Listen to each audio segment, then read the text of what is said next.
to kind of see who we've got. So I will just introduce our staff. We have with us this evening, in no particular order other than how I can see them on my screen, Madame Jordan Dow, who is a junior kindergarten teacher, Madame Kayla Rideout, who is also a kindergarten teacher. And we also have with us from YK1 district, we have Mr. Jeff McConomy, and we also have Monsieur Jean-Marie Mariez. Welcome to you both. We have Madame Savannah Ilako, who is a junior kindergarten teacher. We have Ms. Ashley West Pratt, who is one of our program support teachers. Oops, sorry, hang on. And also we have Madame Angèle and Madame Monica Despaud-Bernier, who are both educational assistants in the JK class. And we have Madame Jacqueline Bélan, who is a kindergarten teacher this year as well. I think that's pretty well got all of the staff. We also have on our staff Monsieur Frédéric Saunier, and who is not able to be with us tonight, who's our assistant principal. And as I look over at my list here, it seems though I've got everybody covered off. What I'm going to do is I'm going to share a screen, and that's going to be the presentation that we go on. The individual members of the staff will be presenting on different aspects of our school program. And they'll be also prompting me when it's time to change slides, because we don't necessarily have that queued in all that easily. So without any further delay, let's see here, share this one. So it might take a minute for the screen to come up for everyone. I'm going to ask either Madame Jordan or Madame Kayla if you can let me know whether you can see the presentation right now. Excellent. Okay, so this year we are working in École JH Sissons that is currently located at on the second floor at William McDonald School and in the portables at the back. Next year we will be working in École Įtł'o that is on the site on 51A Avenue. And we're really looking forward to moving to that site and being able to take advantage of our brand new school and all of the great facilities that were actually on the playground that we left there, knowing that at some point a new school would be opening. So our plan for this evening is to finish up the introductions, speak a little bit about the school and then the benefits of French immersion. And then I'm going to hand it over to the experts. Our junior kindergarten teachers will talk about the junior kindergarten program, and the kindergarten teachers will talk about their program. With Madame Ashley being here, we'll be able to give you a little bit of an overview about additional supports for student success. We have someone here, or we're expecting someone here from the Parent Advisory Council, Ms. Katie Johnson. And we also have Trish, who's here from Canadian Parents for French, to speak a little bit about that organization. I'll give you a little bit of an overview on how to register for the school. And we don't have classroom views right now because we can't quite get into the school, but we are planning on the possibility of being able to have sort of an outdoor gathering with some of our new students sometime in the late spring, late May, or perhaps early June. So more information on that to follow. So we've gone through the introductions. All of these, Madame Joni, I didn't see in the chat yet. She may be joining us later. And now, so this year we're JH Sissons. The old JH Sissons building is now long gone. And this sort of gives you an overview of the composition of the school as it stands right now. So we have 46 kids in junior kindergarten and 41 in kindergarten this year.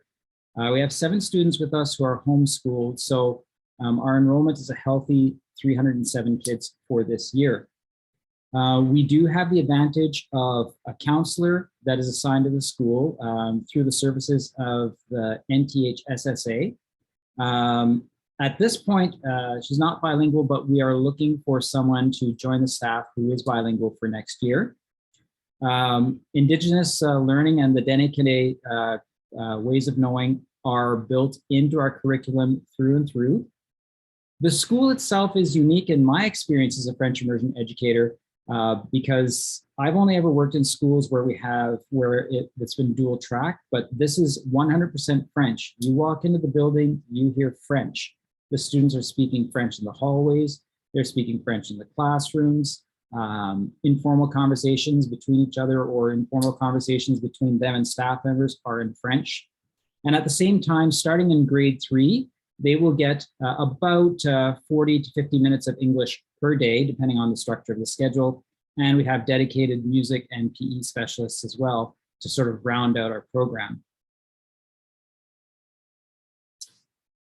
This is what the new school is going to look like. And if you've been driving by the site, the construction site right now, you can already see this starting to take form.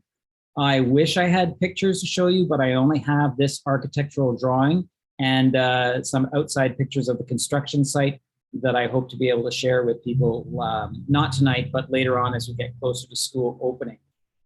What I can tell you from having been part of the briefings on the school and its facilities is that it will have 18 classrooms, which is a big improvement and gives us room to grow compared to the size of the other school.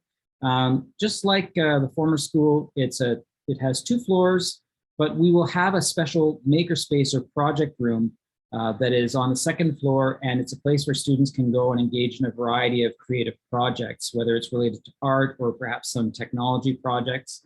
And that is going to be well stocked. We've already put it in the order for the learning equipment there. The library is at the center of the school and can be seen from both floors as students are walking around. Each of the JK and K classrooms in the school, and there are 6 of them, will have their own classroom washrooms, which is really a nice feature to have when you've got a bunch of little ones in the classroom with you. The gym is quite large. I've been told that it's one of the largest gyms in Yellowknife right now.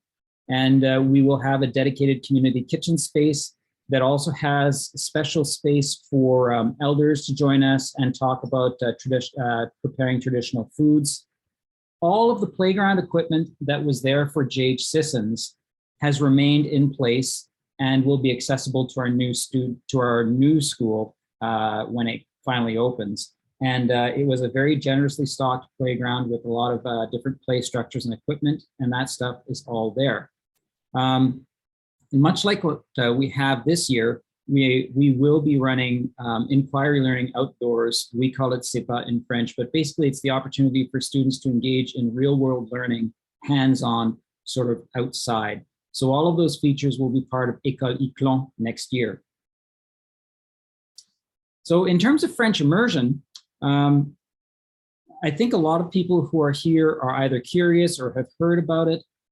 The basic idea behind French immersion is that you take the students and you put them into a French-speaking environment while they're young and while their minds are still flexible so that they can grasp those concepts naturally in their day-to-day interactions. And I was talking earlier about how all of the interactions with students are sort of in French, whether they're part of the formal classroom program or whether they are part of the programs that are, or just the conversations that are happening in the hallway. You'll hear French everywhere, except when they start taking their English classes, and that's only for those periods in the day. And there is a lot of research to show that if students are exposed to a very rich language environment early in their development, they can achieve a lot of success towards being as fluent as possible by the end of grade 12. And that's the goal of French immersion. It's basically get the students to be comfortable, fluent, able to easily express themselves in French by the time they reach grade 12. And there are certain developmental points that they have to hit along the way, which they do just as a natural part of their progression. So in terms of benefits of learning a second language, it certainly it's a bilingual country. We have 11 official languages in the territory, but nationwide there are 2 official languages. It helps increase understanding and appreciation of other cultures. And I think that there's also the point where it speaks about flexible cognitive abilities, I think that's where you really see some of the benefits of the French immersion program, or I would say any immersion program, is you've got to think on your feet when you're adapting to a new language. And eventually it becomes second nature, and students and learners of various ages will start thinking in that additional language later on. But you know, that has carryover effects in a wide variety of domains. And it certainly doesn't hurt in terms of career and educational opportunities for students as they develop over the course of their lives. Because what you're doing when you're putting a kid in French immersion is you're starting to think about what their opportunities are going to be in the short, intermediate, but also in the long term. So because of the format, what we're going to ask you to do is, maybe if you do have questions, please note them, but then we'll ask you to hang on to them to the very end. There will be time for questions, and we'll basically go around and you can either pose them in the chat, or we'll ask you to turn on your microphones to ask them directly. But what I would like to do now is hand things over to, I believe Madame Jordan is going to start, and she'll just cue me when the slide changes are supposed to happen, and talk to you a little bit about the junior kindergarten program, and then Madame Savannah has a few things to add as well. Perfect. As Graham said, I'm Jordan Dow. This is my 6th year at Sissons. Next year will be my 7th. I myself am a graduate of Sissons, William Mack, and then Sir John, and I've always had the goal of returning to my roots, and it's just such a privilege to be able to do so, and now to plant new roots in our very new school. It's kind of a good transition into celebrating the uniqueness of the incoming junior kindergarten class. They will be the very first group of students through from junior kindergarten to grade 5 at our very new school. I like to think of it as that they will have the closeness, which is at the core of Sissons, but have such a promising future as we develop new traditions and ourselves as Įtł'o. So it's kind of just a nice little perk that this group will have. In junior kindergarten, YK1 wide, there is a specific student staff ratio. At Sissons, we have currently two junior kindergarten classes, and both of us have a devoted education assistant. We're very lucky to have very well-established teams in junior kindergarten and in kindergarten. I've been with my aide Danica for years now, and so have Savannah and Angel, and it really just provides us opportunity to give our little ones more devoted time into, it could be an activity, it could be caregiving needs. It just gives us more hands, ears, and another person to help mold this little one's future. So we in junior kindergarten have a heavy focus on developing relationships and play skills, as well as school routines and the French language. Those are kind of at our core. The developing relationships could be between students and staff, between staff that's outside of our classroom. We have a high priority of making sure that they're getting to know our community within the school and within the community of Yellowknife in the Northwest Territories. If someone delivering fruit to our school comes, we're making sure to be introducing them and explaining the importance of having this food arrive and things like that. We are also a play-based program, and my personal philosophy is to create an environment which fosters creativity and innovation and is very child-focused and led, which means that if their interests have really peaked at a certain topic, maybe they see a bee outside and they have all these questions about it, even if it doesn't fit into necessarily what was planned for that day, week, month, it's the importance of following their lead, and we really make sure to do that specifically in junior kindergarten. You can flip the slide. Oh, did I go too far? Nope, that's good. Okay. This is a peek into my classroom. Of course, it'll look different next year as we move into our new school. But a lot of people are curious about, and you'll see it's kind of hard to tell, but throughout the room as we go, you will see that we have numbers and letters and things everywhere and French words everywhere, even if they're not necessarily reading them, it's just the exposure to them. And if someone asks, what does that word mean? Explaining it and pronouncing it to them, kind of just giving that opportunity through exposure to have access to early numeracy and literacy skills. You can flip there, Graham. Here's just another peek. Here are some of the resources we have. You can keep going, Graham. Something I personally do is have a visual schedule. You will see here, it outlines an example of one of our days, and it's at child height. A lot of my students use this as emotional regulation tactic, where they're missing their family or curious because they're excited for gym class. You'll see them coming up to it and counting how many things are left until that item they're curious about, or going through their routines, which is always nice. And here you'll see an example of a quiet calming corner I have in my classroom that is very well loved. And we have flexible seating options. I have different stools and different wobbly chairs and rocking chairs and things like that to accommodate all kinds of kinds. You can flip, Graham. Here's just a couple little things I wanted to highlight. Here's an indoor scavenger hunt my class did, or obstacle course my class did on a cold winter day where we weren't getting outside, and we got creative. And here's a light table that is just one of my class's favorite items in my room. You can flip, Graham, and I believe there, I'm going to pass it on to my colleague, Madame Savannah.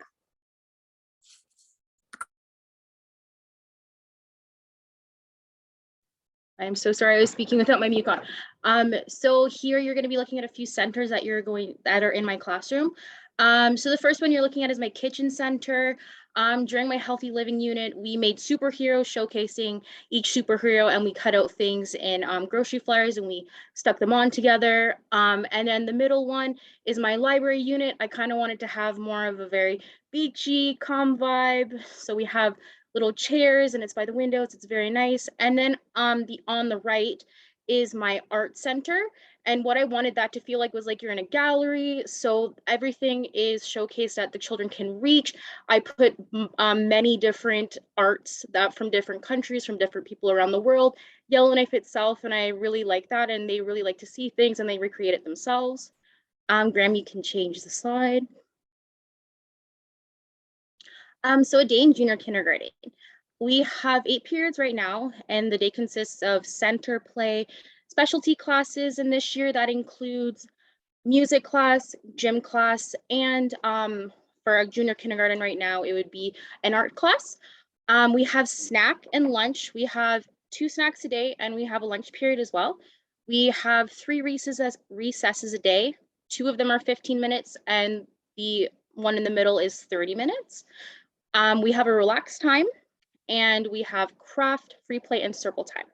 Circle time is the time that we would be on our carpet, just all together, perhaps reading a book, doing calendar, just chit-chatting about our day, how we feel. And at the bottom, it says what I just said. We can change the slide. And did you have anything else you wanted to add, Madam Savannah? I think that's all for me today. Thank you. Okay, thank you. So the students start in junior kindergarten. The junior kindergarten and kindergarten curricula are similar, but as students transition from junior kindergarten into kindergarten, there's more of an emphasis on getting the kids even more school ready for grade 1. And so what I'd like to do is ask Madame Jacqueline to begin. And then for that portion about how it works in a kindergarten program, we'll finish up with Madame Kayla. So Madame Jacqueline. Hello, everyone. A special hello to some people out there that I've known for a little while. I see some familiar names. I am Jacqueline Bellin, and I'm one of 2 kindergarten teachers here at Sissons. Unfortunately, I get to speak to the curriculum, the dry part, and my colleague Kayla will speak to how we make it to come to life and how we have fun while we learn. So I'll get started.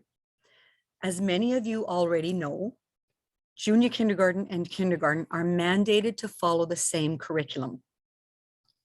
Having said that, the two programs are tasked to understand that the junior student is not expected to complete the objectives with the same degree of expertise, if you will. We expect that the junior kindergarten gets a taste of the objectives and begins to experiment with the competencies.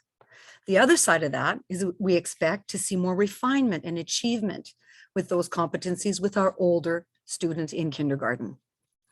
In terms of assessment or your reporting periods, it's quite normal to expect to see what we call beginning or with support sorts of assessment comments in the junior K's report card.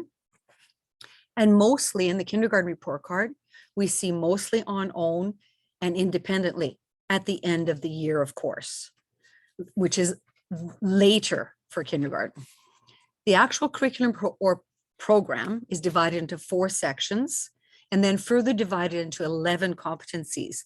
And that's the slide that Mr. Arts has up on the screen for you. The first section is living in the world. And within that, the GNWT curriculum writers grouped 4 major categories: sense of identity, healthy living, relationship with the land, and citizenship. So on the report card, we speak to those 4 elements in one section. Another section, ways of working. We look at how the student is using his language skills, how he's working with others, and most importantly, how he's regulating him or herself. So self-regulation, conversation and communication, collaboration and teamwork fall together. The third section on the report card for us is ways of thinking. And in there, we address creativity and innovation, along with problem solving and decision making. The last one, which is what many of us find easier to look for and to assess, are the ABCs and the numbers, if you will. But we look for their application in the kindergarten. So are they starting to look at reading and writing? Are they using letters? Are they using the tools that help them? Are they using numbers and beginning a sense of number sense to apply it to measure, or to apply it to describe, or to apply it to build? So the last section is, again, tools for working. I'm assuming that most of you are more interested in the fact that our curriculum is play and inquiry based. But in our world, it's an immersion world, so very, very language oriented. Mr. Graham addressed that in some of his comments earlier. For us, it means we have to build a program based on oral language activities and principles. Play-based learning is more than just free play. It may start off as free play, parallel play, but we have to go well beyond that at this age level. We begin at the level very quickly, adding multiple elements of play that research has proven critical in the preparation for working with others, for problem solving, for being creative.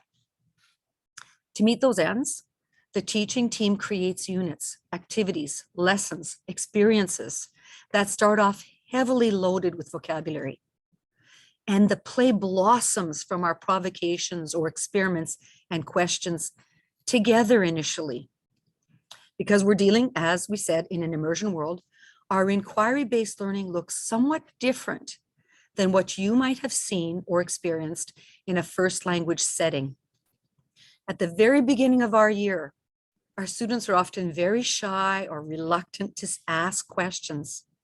And if we start offering them questions and vocabulary, the waiting for translation, gets locked in their brain, and they don't dare or take as many risks. So we've learned to spend a lot of time at the beginning of the year, front end loading vocabulary and inquiry habits, to then slowly over the course of time, throw it into their hands when they become less guided inquiries, less guided questions, and far more self-sufficient in their inquiries and self-directive. We certainly don't put inquiry aside. That's not what I'm saying. What I mean to say is we simply plan for it differently than you might see in a first language world. I'll turn it over to Kayla, my colleague in kindergarten, and she'll show and describe some of the activities we've lived and enjoyed with our students this year.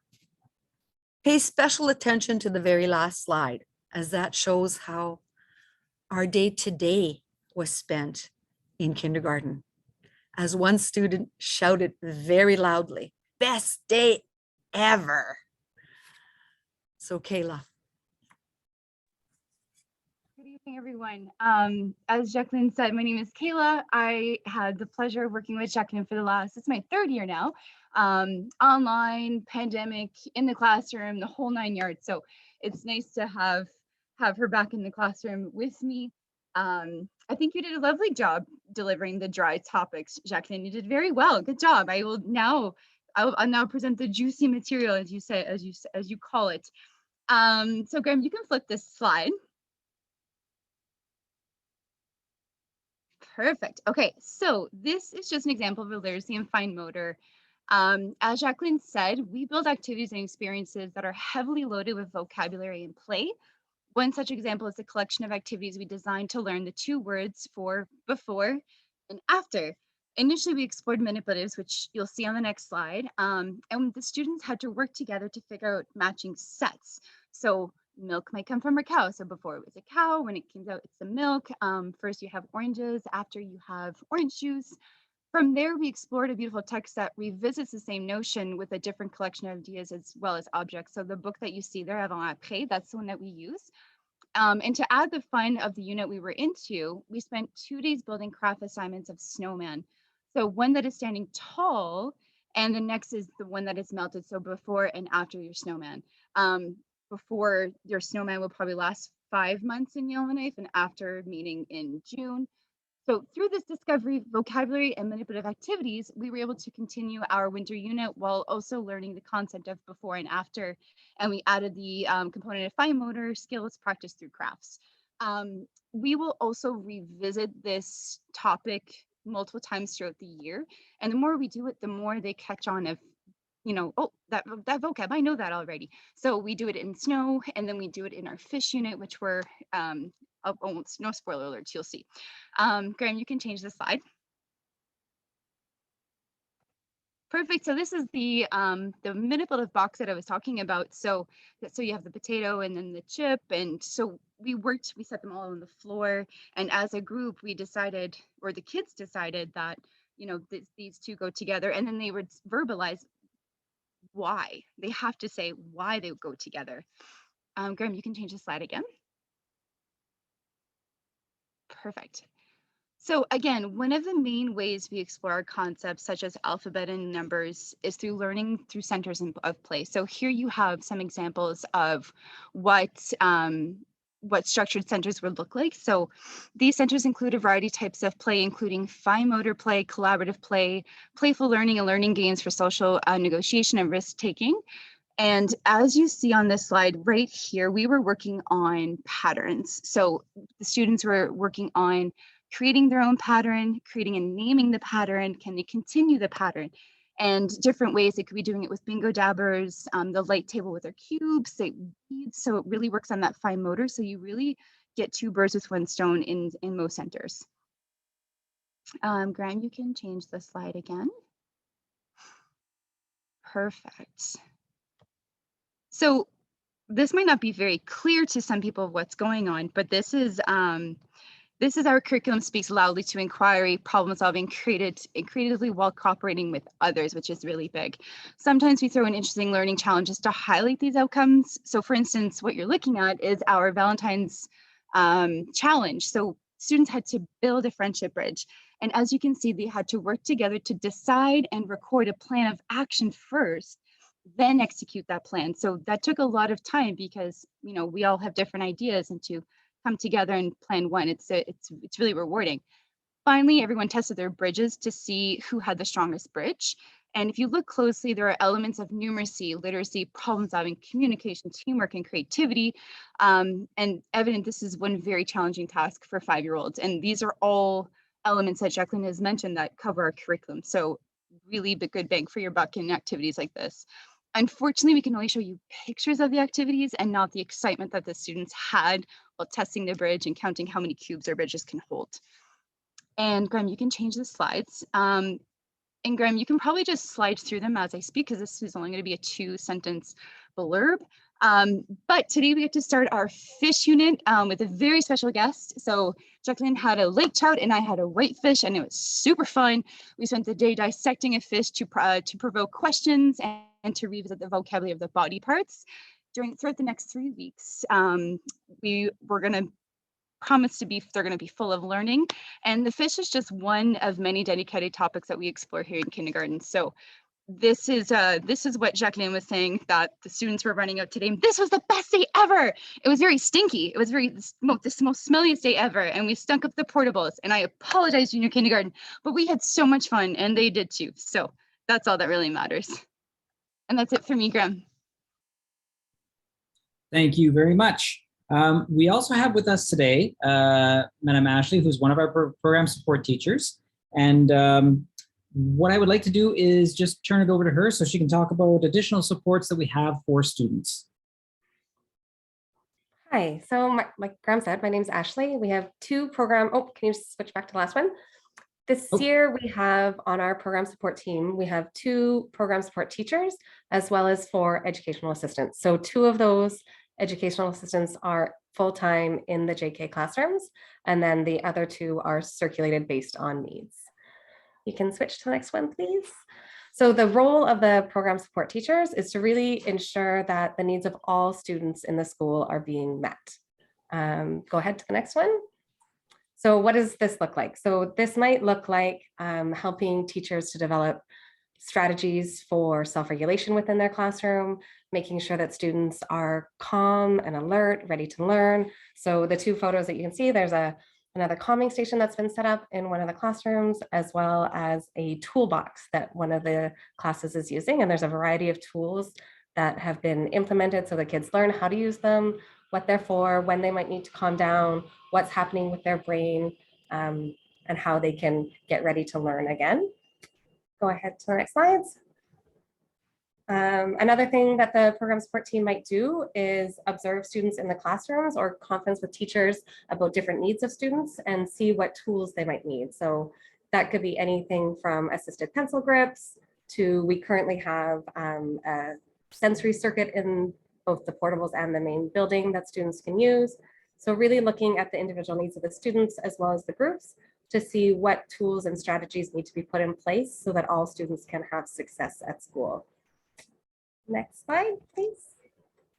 Another really big part of our job is coordinating with the specialists. So this means we're talking with teachers about concerns that they might have for any students. And this starts as soon as they come in September, coming in and doing observations. And then students who may need a little additional support, it's our role to meet with the speech language therapist and the occupational therapist to make sure that the students are getting all the support that they need. So we would be reaching out to you, or the teachers would be reaching out to you as families to get your approval. And then we would coordinate assessments and treatments, planning things within the school to make sure that we can really help those kiddos have success. The other really big thing that we do, especially for our wee peanuts in kindergarten and junior kindergarten, is we help with transitions. So, I mean, obviously that huge transition for you guys with them starting school, coming into junior kindergarten is really big, but we help with other transitions as well. So they might be having a struggle transitioning from recess outside where it's super fun and they're playing on the playground to coming back into the school, transitioning to gym, getting there in the morning, making it through the day. Any of those transitions, that's something that we can really support you and your kiddos with. So that's pretty much it for the PST team. Now, schools are a partnership. The staff works as partners, as a collaborative team. We also work in partnership with our families. The students work in teams as well. And we have with us a couple of our additional community partners to talk a little bit about some of the things that they can help out with, some of the ways that you can get involved. And I'd first like to ask Katie, who is on our school parent advisory council, to talk a little bit about the role of that organization and sort of some of the ways that you can get involved in the school. Katie. All right, thank you. So I currently have both of my children go to Sissons. I have a JKer in Jordan's class and also a grade 1 student who's gone through Jordan and Kayla's classes. So I've been involved with the Parent Advisory Council, I guess the 3 years that we've been a part of the Sissons community. It's just a really great way to have a sense of sort of what's going on in the school.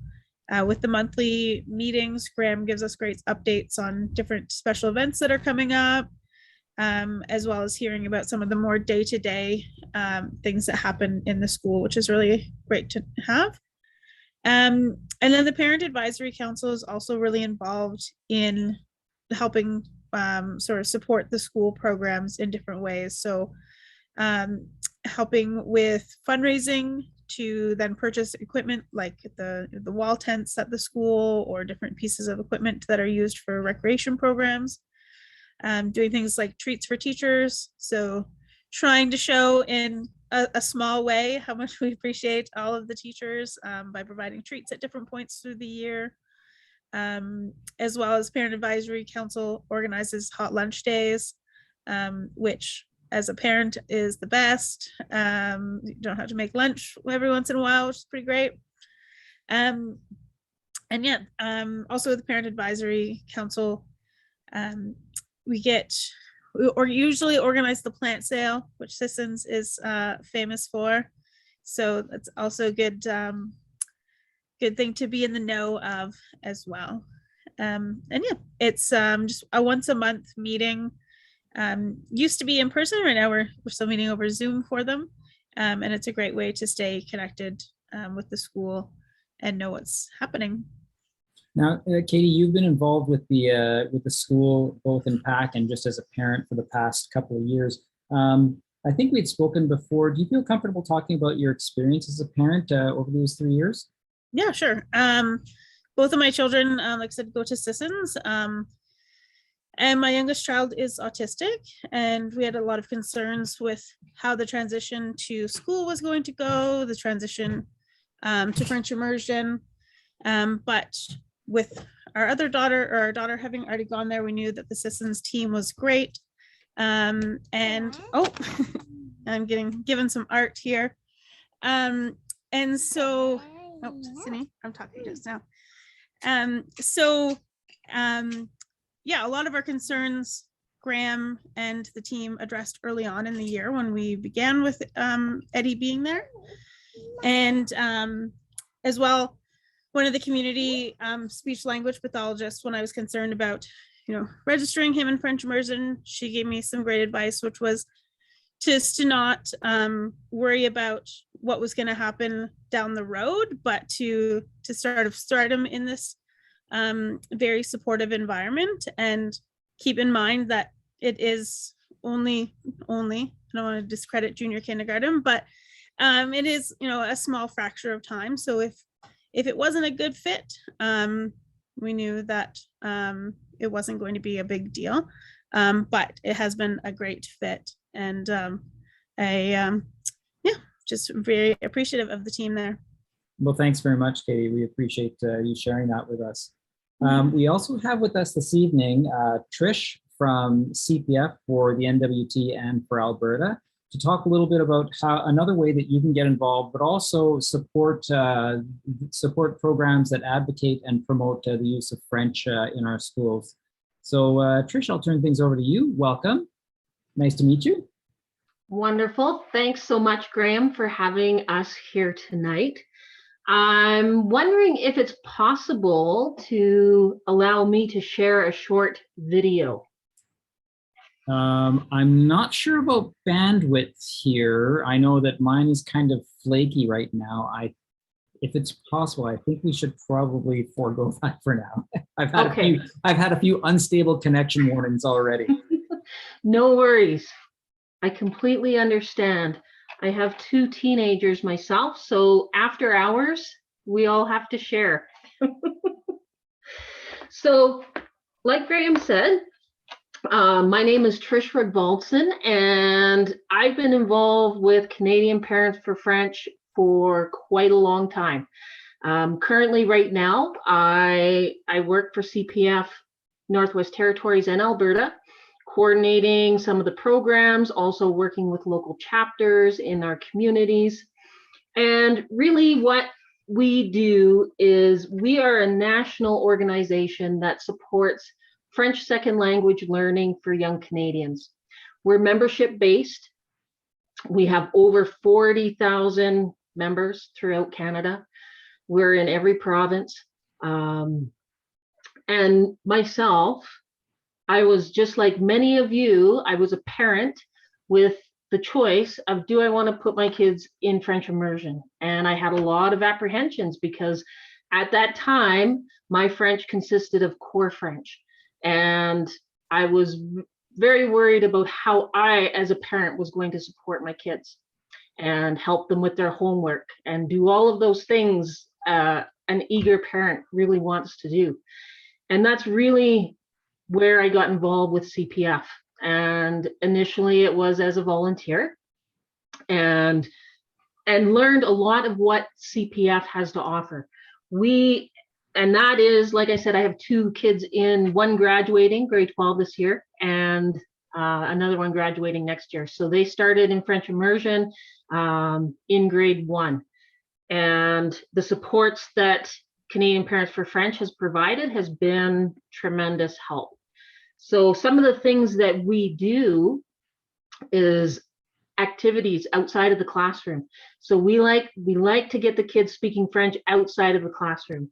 Like many of the teachers have mentioned here tonight, risk taking, the conversation piece, not only in the classroom, but outside, having fun, doing fun activities. And so just a few things that we have coming up locally is on March 5th, we have a hike to the ice caves taking place.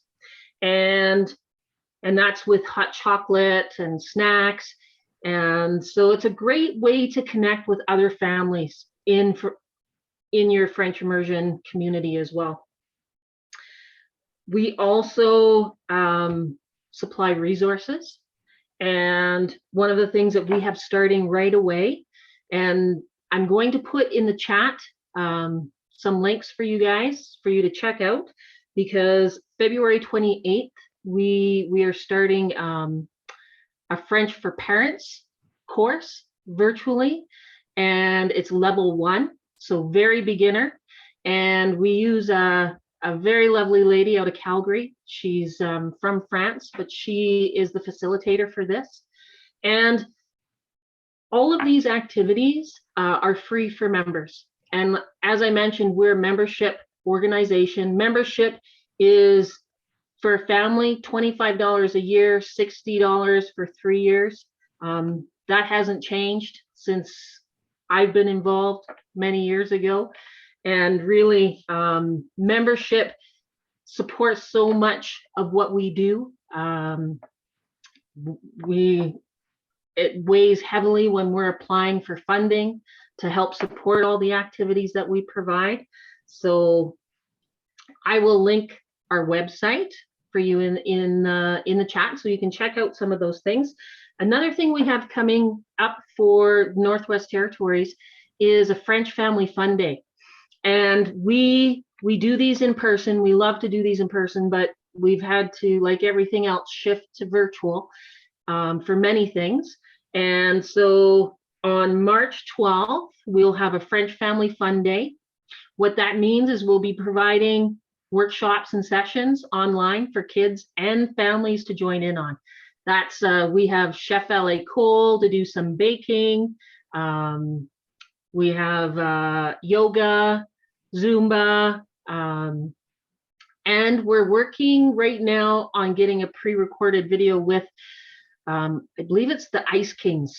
Does that sound familiar in Yellowknife? So we'll have a session with them as well.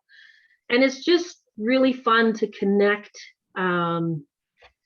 within your community, the other families, support each other throughout the journey. We provide resources. We do a lot of advocacy. research on many levels, federally, provincially, and locally. So I'm going to also put in the chat, I have a great resource for parents, and it's 10 commonly asked questions. So that will be helpful, and because I know lots of parents have lots of questions starting out.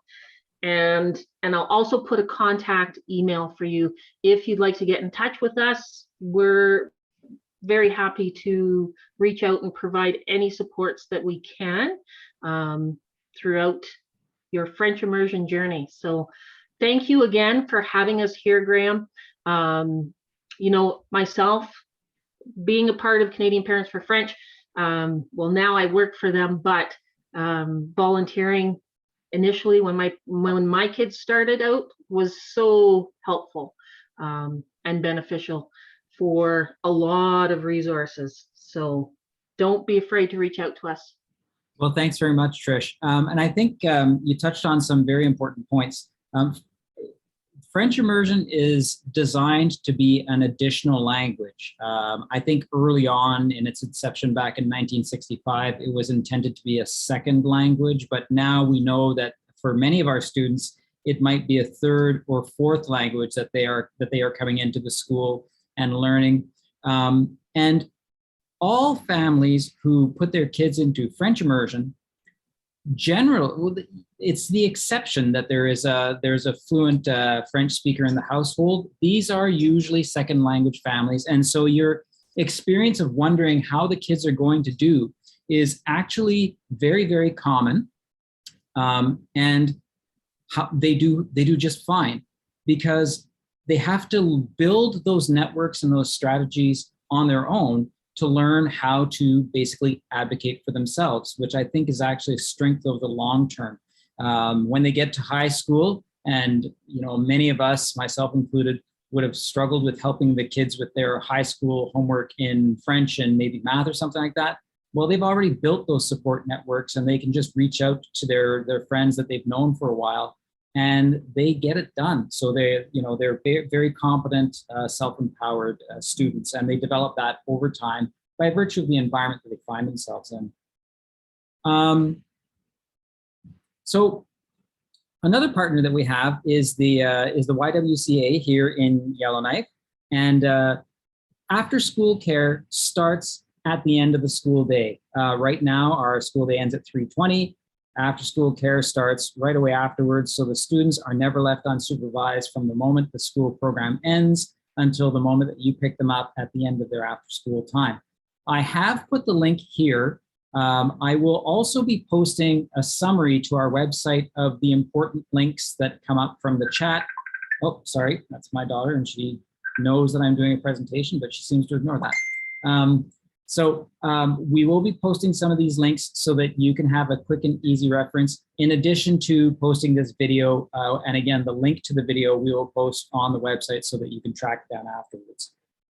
If you do have questions about after school care, that is handled entirely by the Y, and I encourage you to reach out to them sooner rather than later. The program is heavily subscribed. So in order to register, you go to our school district website and you download the registration page for 2022-2023. It's a PDF. You can fill it out, you can send it to us, and we recommend that you register early. That allows us to make sure that we have all of the resources and space that we need for the students that are going to be coming into the school for the coming year.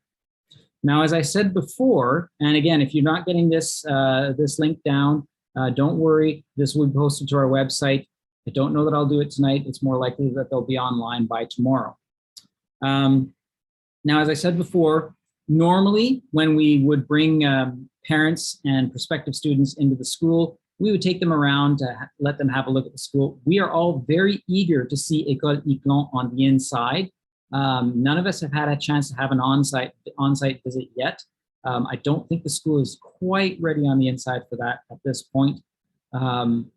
We will probably have our activity on the William McDonald site if we're able to host it, and that's all dependent on a variety of factors. But again, if you check back regularly to our website or you follow the school on Facebook or Twitter, we post all of our updates and announcements there as well.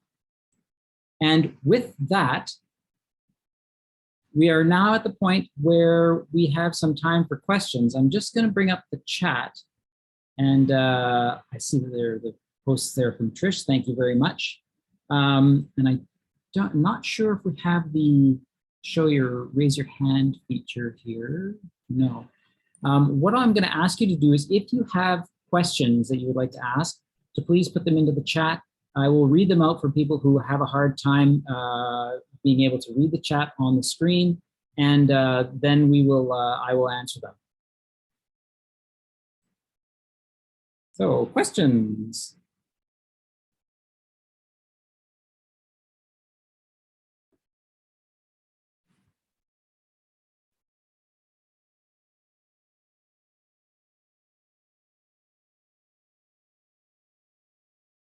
This has got to be a first. I wonder if it's the medium, but I'm not seeing any questions coming up. You can also just unmute if you'd like to speak.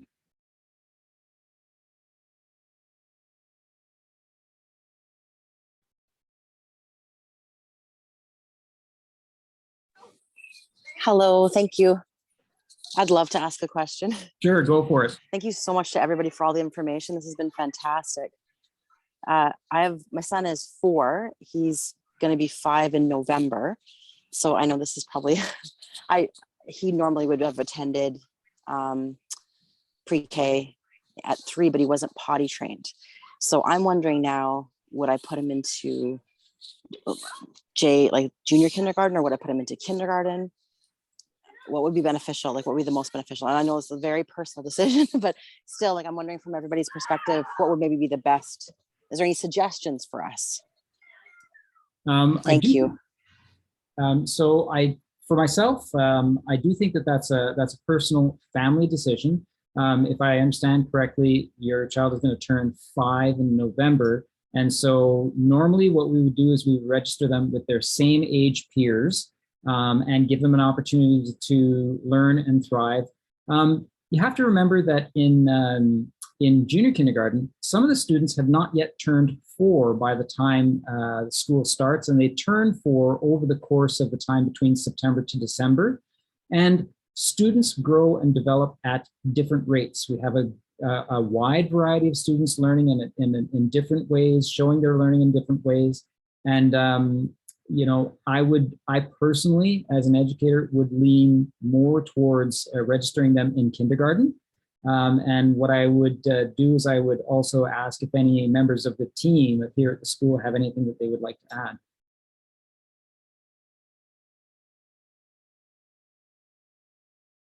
Oh, good, they're not contradicting me. No. Thank you so much. Yeah, no, I would say go with the same age peers if at all possible. Okay, perfect. Thanks so much for Madam that. Jacqueline? Yeah.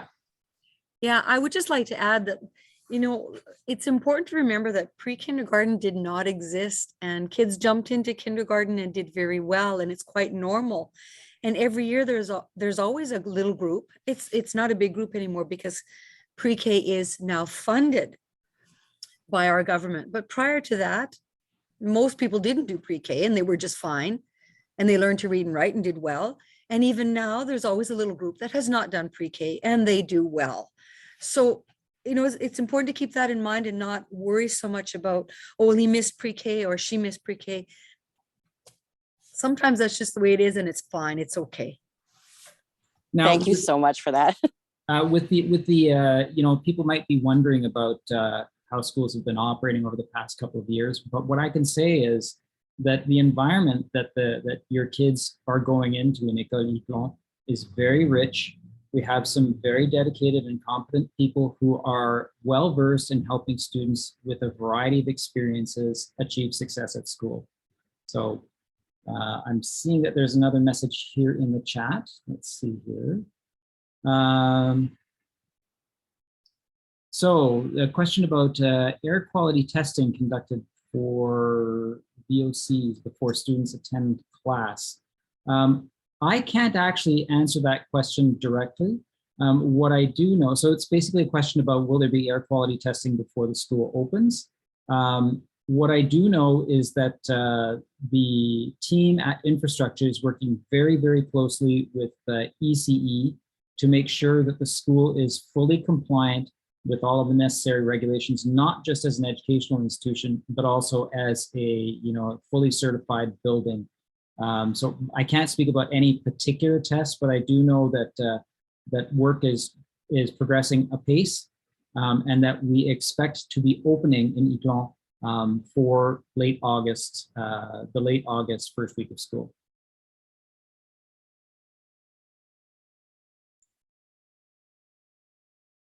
Thank you. So a question, are vaccinations mandatory for staff and students? So currently the YK1 school district has a vaccination policy for its employees, and the employees must provide the school district with either proof of vaccination or proof of negative testing. What I can tell you is that I can say with confidence that at Įtł'o, the staff this year is 100% vaccinated and don't have to either wear masks or wear masks other than what is routine for the requirements of the OCPHO. But there are no additional stipulations on any of the staff members at the school. We encourage people to get all of their vaccinations, whether it's for the variety of childhood illnesses that we are so lucky to have all of these medicines for. But there is no mandatory vaccination policy for our students.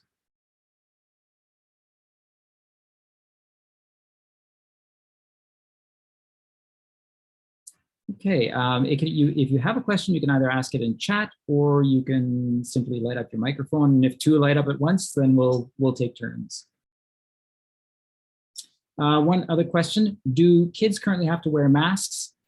Yes, according to the order of the OCPHO, all students and staff must wear masks while inside the building at all times. This includes hallways and classrooms. And at first, when the requirement came down, there was a learning curve, but at the same time, our students have adapted it very, very well. They are used to the routine. I think that they do appreciate the ability to go outside and take their masks off when the weather allows for us to go outside and enjoy some fresh air. But they are doing quite fine, and they are all wearing their masks all the time. I'm in the halls, and I very, very rarely have to say to a student, pull your mask up. They're wearing them over their noses and mouths, and you're doing quite well.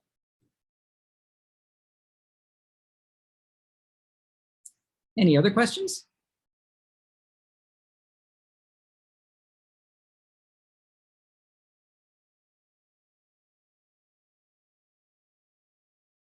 What is the temperature cutoff for staying inside?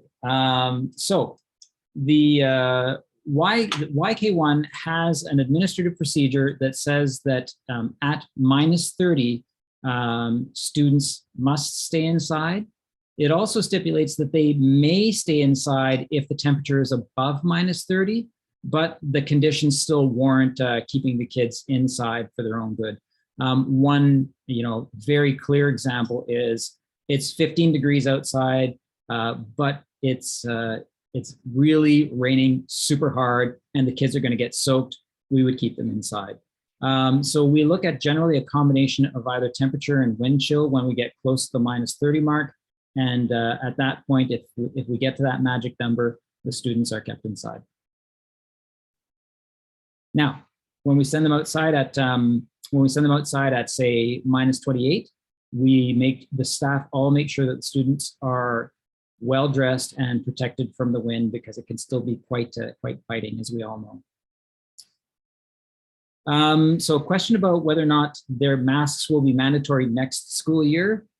I'm gonna quip a little bit. I'm not sure masks will be mandatory next month. I mean, they change the rules very often, and we generally find out at the same time as the public. As things stand right now, That was a little bit facetious. I do think masks will be around for a while in schools, just like I think they might be around for indoor spaces in the territories for a while. But next year is way too far out for us to be able to know what ECE and public health has in mind.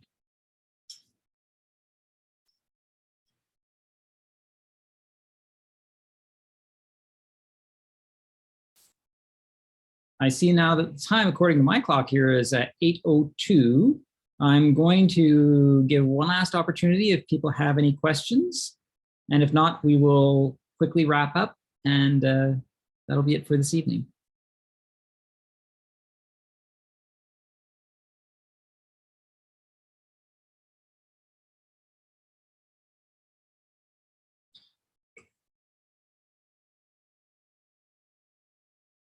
Oh, thank you very much, Amanda. Thanking everyone for sharing the excellent examples from the classroom. And I'm always impressed when I get to see the examples of what JKK teachers are doing in this context.